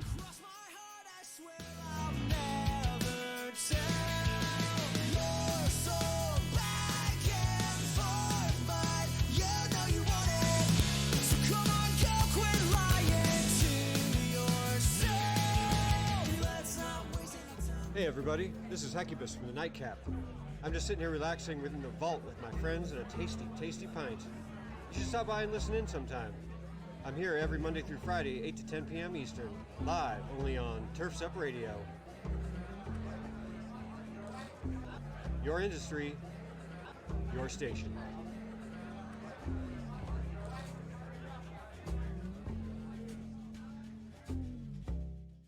Every Wednesday night. Uh-oh, guess what day it is?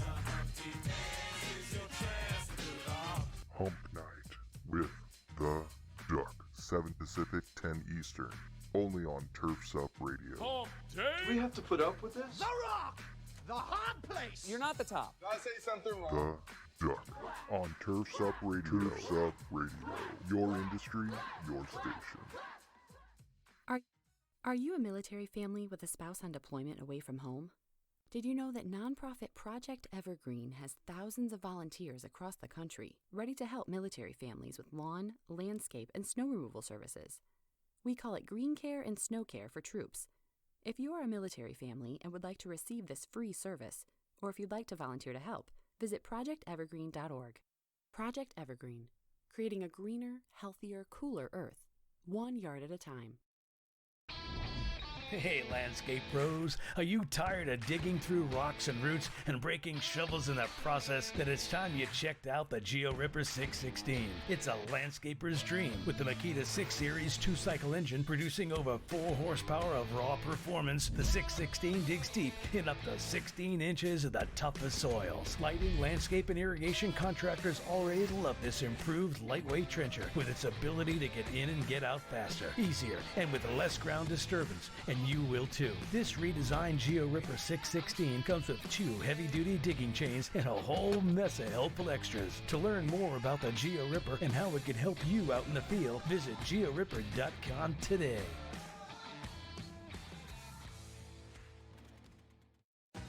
Hey, Turf's Up Radio fans, do you know what time it is? That's right, it's time for Turf's Up Radio. Now you can catch us streaming live 24/7 with pro talk, pro tips, and pro interviews. Simply visit turfsupradio.com. Turn existing irrigation systems into organic fertilizing, safe pest repelling machines with the Pro Products Green Feeder System. Irrigation contractors are leaving less money on the table and increasing profits with this easy to install, easy to maintain, unlimited recurring revenue opportunity. Call 800-285-9176, 800-285-9176, and mention Turf's Up Radio for an exclusive offer, or visit proproducts.com to learn more.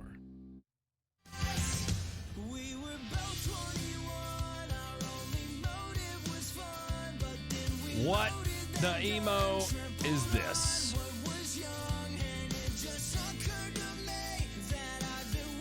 What the emo is this?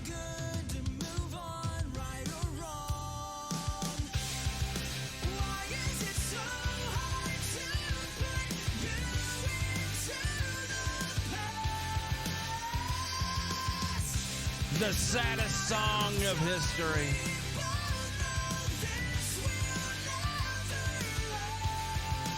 I miss you! High school is so hard! Dashboard confessional!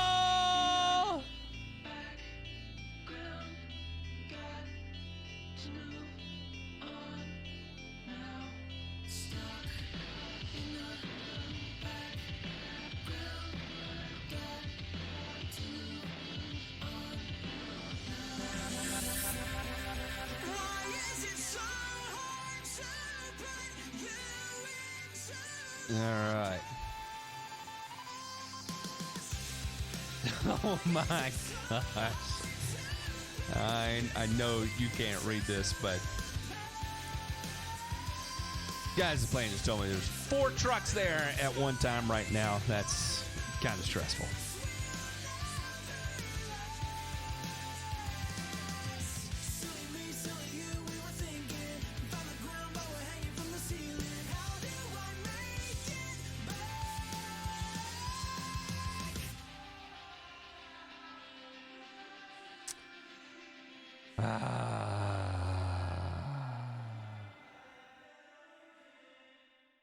All right. Man, I tell you what, this has been kind of fun. I think we answered a couple long questions today, and I got to go on one of those tears Mr. O'Valley has a 50-pound bag of ferrous sulfate. I'll never go through it. Yeah, I mean, that's that's a lot of iron. Keep it from freezing. You put it in a solution and keep it from freezing. Maybe add a little citric acid to it, and that'll help it from oxidizing. Remember, the whole thing with iron is that it can react with oxygen and form an oxide. It becomes in a soluble form, it is in a ferrous form. But as it reacts with oxygen, it becomes ferric oxide. So when it becomes ferric oxide, and this is one of the fun things you can do, is you can type ferric oxide into the old Google search bar, and you can. Well, I thought it would be closer to the top.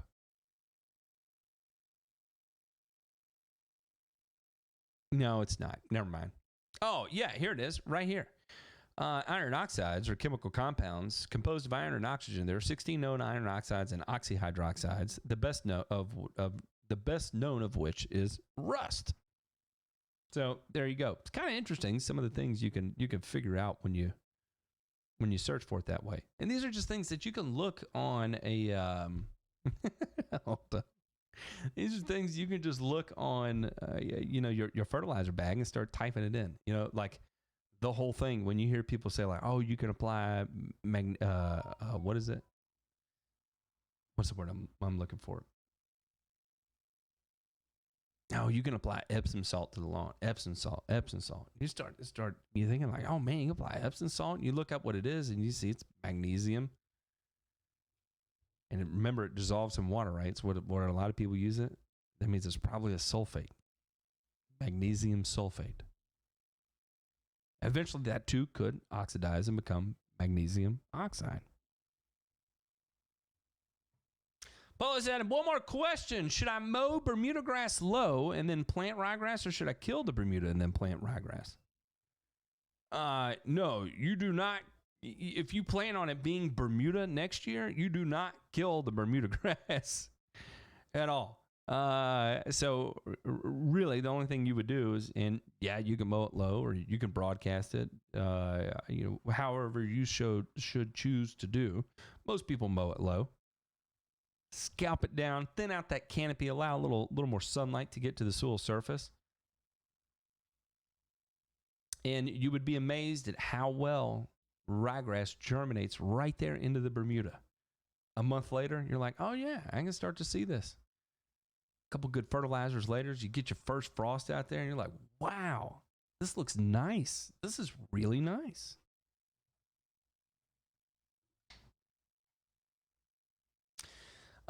Lushy has, this is the deep thought of the day. This is our Jack Handy deep thought of the day. You hire and pay employees to be problem solvers.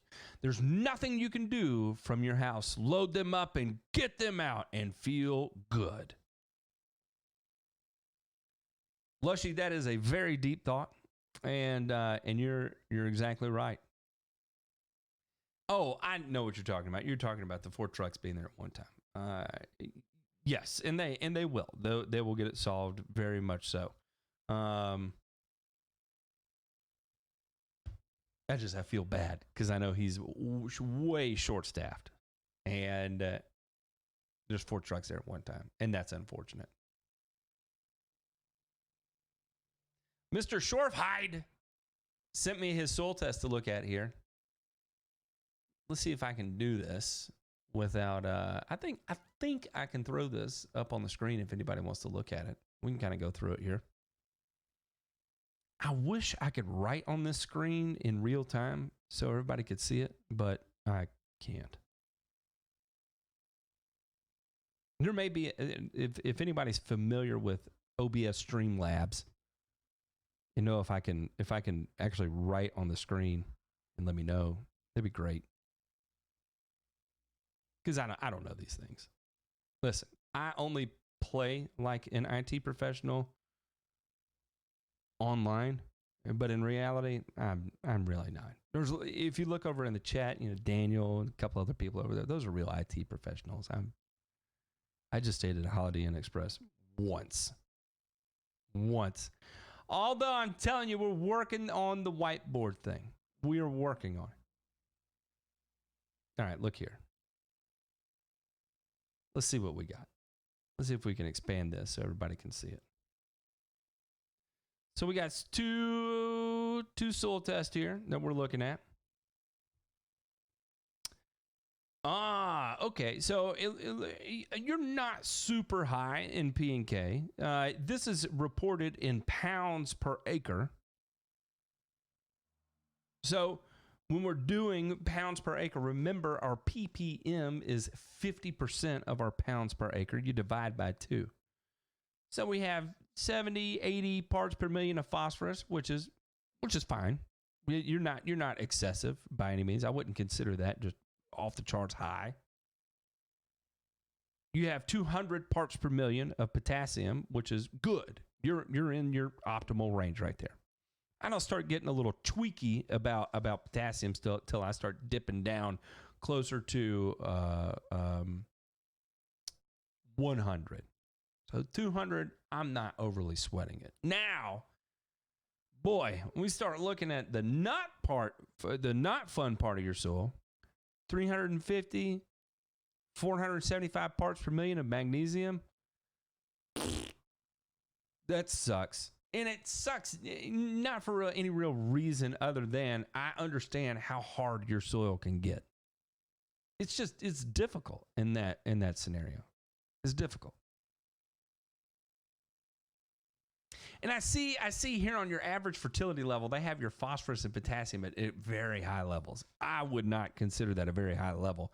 I would consider that high or medium to high, somewhere around there. I've seen much, much worse than that. In fact, I was with someone yesterday, and we were talking about some of these soil tests from the Midwest that were coming in and having like 300 parts per million of phosphorus. And the EPA is ready to come in and start shutting people down, fining them. A very intense fine, $1 per acre, if they do not do something to correct it. Let me know, Aldo, because I have no idea how to do it. And there may be a plug-in for Streamlabs where I can do that, and I'm just not aware of it off the top of my head. All right, we keep going through here, and then we get over to your cation exchange capacity, which is high, which tells us you've definitely got some clay content to your soil. You're sub 20, so I'm not worried too much about your potassium levels and your cation exchange capacity. You're going to be okay. So I get where you're going with nitrogen only during that piece of it, and you're good. You're good. So I agree 100% with what you got going on right there, Mr. Shorefide. I just wanted to say that again. Oh, man, I tell you what, though, where you start looking right here, all right, and then we go down here to where you on your bottom, where you're looking at your sulfur and boron and zinc and manganese and iron.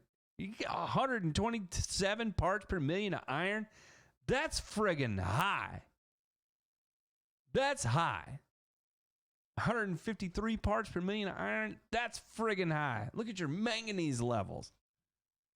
Woo! Boy, you are rich in micronutrients. Rich, good sir. As long as your soil pH stays right there in that nice 6.5 range, you're going to be gravy trained. I tell you, you start taking your soil pH too much lower than that, you start getting down to like a 5.5 or something like that, I'd be worried about manganese toxicity at that point. Woo, baby. And you can apply iron. I would stick to foliar applications and low rates. I would not be trying to shoot for blue turf with each and every application. For sure. And we're done.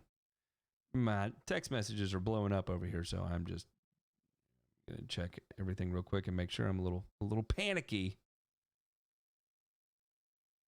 Nope, I'm good.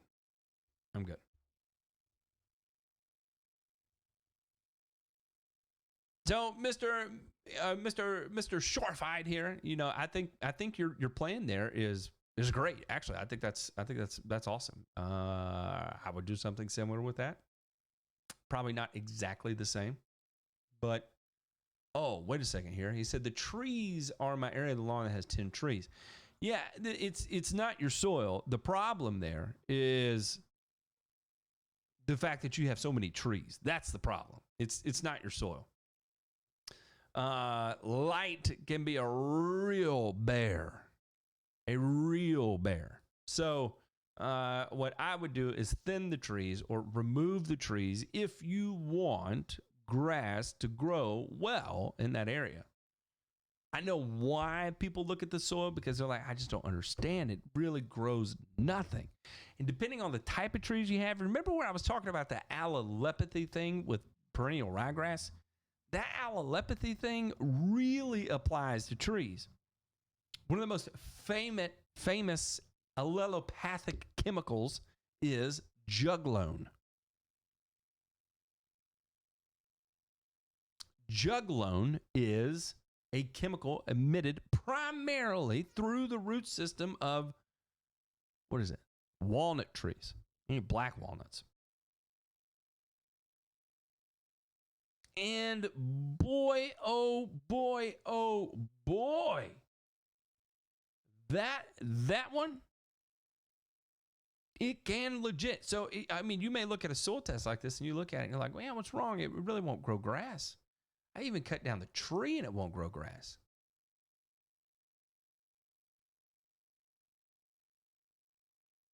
Well, the reason there is that you've got soil full of juglone, and that's why it's not growing grass. So you kind of need just a couple more pieces of the puzzle to put it all together. And then you said here you're concerned about Pythium because you're going through the heat wave. Well, yes, I know, Matt, you are, and I'll share with everybody. He's up in the northern part of the Midwest. Yes, you're going to be going through a heat wave, but you're also losing pretty significant daylight hours. And I would say where you may have periods of high humidity, throughout it. I don't think you're going to be high enough with, 4-inch tall grass to really start wiping things out with Pythium. I just don't think so. It's not super common to see it in the fall. On one hand, I've seen the number of renovations get wiped out by Pythium. And where I have seen it done, it's been south. Like Virginia. I've seen it happen in Virginia, coastal Virginia, as a matter of fact. Very high humidity. I just don't think you're going to see it where you are. So personally, I would save the money. I wouldn't worry about it. If the Lord should giveth me Pythium, I will respond. But in the meantime, I wouldn't worry about it. I just put it on the back burner, act like it doesn't exist. Get through seed season.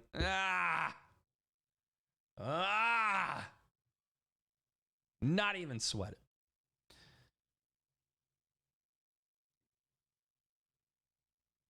But other than that, I think you're going to be good. I think you're going to be gravy train. What else? I meant to. I have intentionally been staying away from Twitter because Twitter is one of the most toxic places on the internet. Yeah, you got to be careful. You never know what you're going to come across there. But I think we could do an entire show on hydrophobicity of the soils. The hydro, and basically what I'm saying with that, the hydrophobicity is the soil's inability to take on water.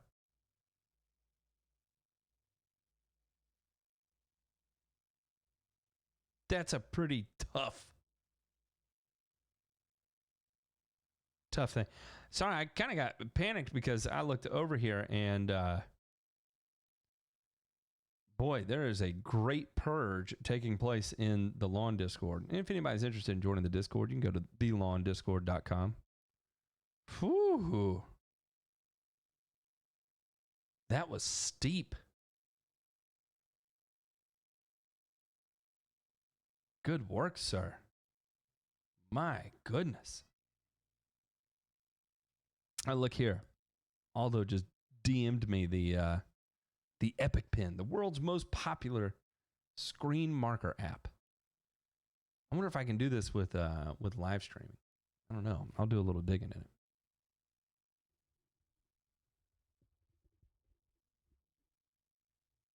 Oh boy, look at this thing. You can do all kinds of things with it. You got to set it down. Oh yeah, you can definitely do this while you're streaming. This is no problem. Oh man. How much is this? $25 per install? This is a deal. If anybody's ever used this, there's got to be more to it than this, right? Omar said, "Did you see my question about that tournament-ready pellets earlier? I think it's fine. It's just a wetting agent. So, is there any kind of magic you're going to get out of it? No, it's a wetting agent, and I think as a wetting agent, it's totally fine." Pacific Northwest grass season. I feel like I can grow grass all year long, but always fighting Poa annua and bent grass. Thoughts? Yeah, you're exactly right. You're in the peak pinnacle of cool season grass growth. So, of course, 100%. Yeah, you're always going to be fighting Poa and bent grass. It's just a reality of the situation. You have a very conducive growing season to it. We're talking about the hydrophobicity of the soils. Yeah, surface tension.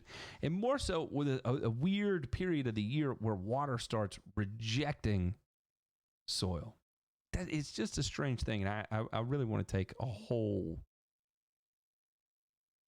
day to discuss that topic.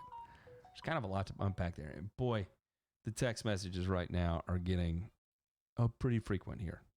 Oh boy. Oh boy. Well, I want to thank everybody for tuning in today. I had a fantastic time. I hope you had fun too. And what do you say we do tomorrow? We do the same damn time, same damn place. That's what I'm talking about right here on Turfs Up Radio. Tony Bowman, I need to know where you are, what kind of grass type you are, and what you got going on.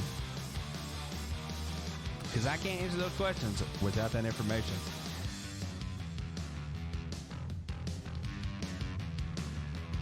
Everybody don't do nothing I wouldn't do. Kind of leaves you no limits. Be nice to somebody while you're out there too. Just do me a favor. Be nice to people.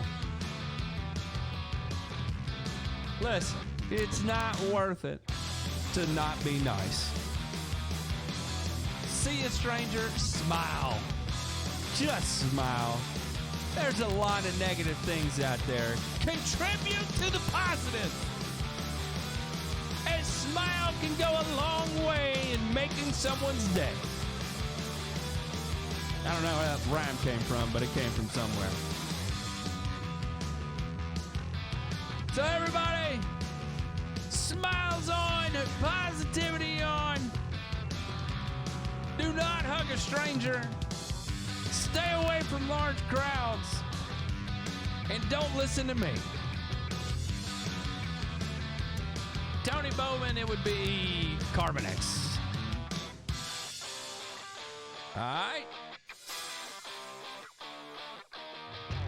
To the Discord. And we're out.